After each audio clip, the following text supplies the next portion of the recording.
All right, welcome to The Explainer. Today we're diving into something pretty incredible, a single structure that, for one nation, holds the promise of a complete renaissance, but for another, well, it poses an existential threat. We're talking about the Grand Ethiopian Renaissance Dam. So, picture this. On the Blue Nile River, you've got this massive structure, and it represents two completely different futures. For Ethiopia, it's all about rebirth, a symbol of their own power. But for Egypt, this dam touches the very source of their existence. It's their lifeline. And this is it, the Grand Ethiopian Renaissance Dam, or GERD, as you'll hear it called. This thing has been 14 years in the making, and when it's all said and done, it's going to be the largest hydropower plant on the entire continent. Just think about that. We're talking about a $4 billion price tag. And as you can imagine, a project of this scale has ignited a ton of hope and national pride, but also some really profound anxiety across the whole region. It's making waves, literally, and, geopolitically. Okay, so why? What's the massive driving force for Ethiopia to take on a project this huge? Well, it really boils down to two critical needs: power for its people and power on the regional stage. And their goals here are, well, they're incredibly ambitious. First, it's about electrifying the country, bringing power to a huge part of the population that's been living without it. And second, it's about transforming Ethiopia into an energy powerhouse for all of East Africa, exporting electricity and bringing in some desperately needed foreign cash. But this ambition, it's really rooted in a deep sense of national autonomy. This quote from the late Prime Minister Meles Zenawi just captures it perfectly. The dam isn't just about pouring concrete and building turbines, it's a huge statement of self-reliance. And what's truly remarkable, maybe the most remarkable thing, is how this was all funded. See, unlike so many other mega projects in Africa, the GERD was financed from within. Ethiopian citizens at home and all over the world actually bought bonds to support it. Public employees even contributed a month's salary. I mean, this project was literally built by the people. But here's the thing.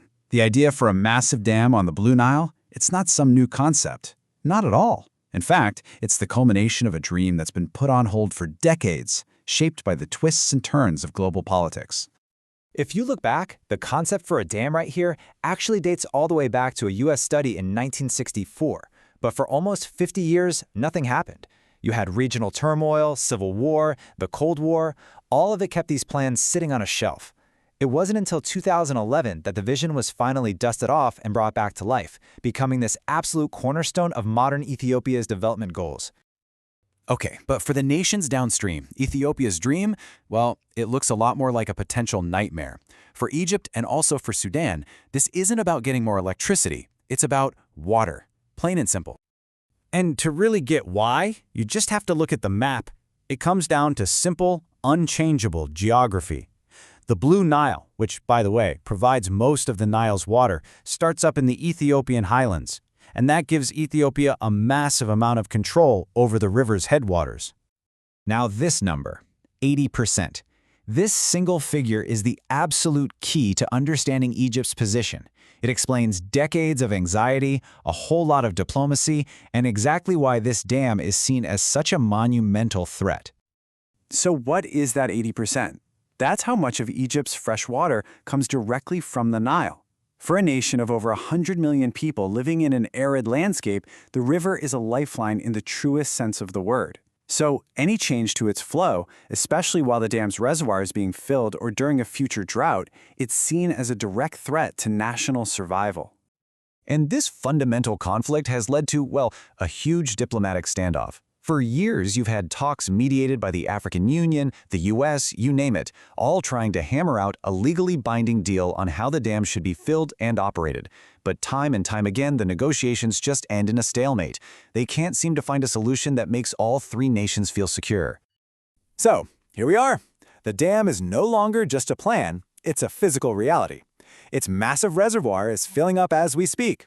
The big question now is, what happens next? The concrete has been poured for sure, but the future of the river's flow is anything but certain. This conflict is about so much more than just a single river. It's really a preview of the kind of resource challenges our entire world is going to face more and more. It's a major test case for whether nations can learn to cooperate over shared, life-sustaining resources, especially as climates change and old power dynamics get completely upended. Which brings us to the central question, right?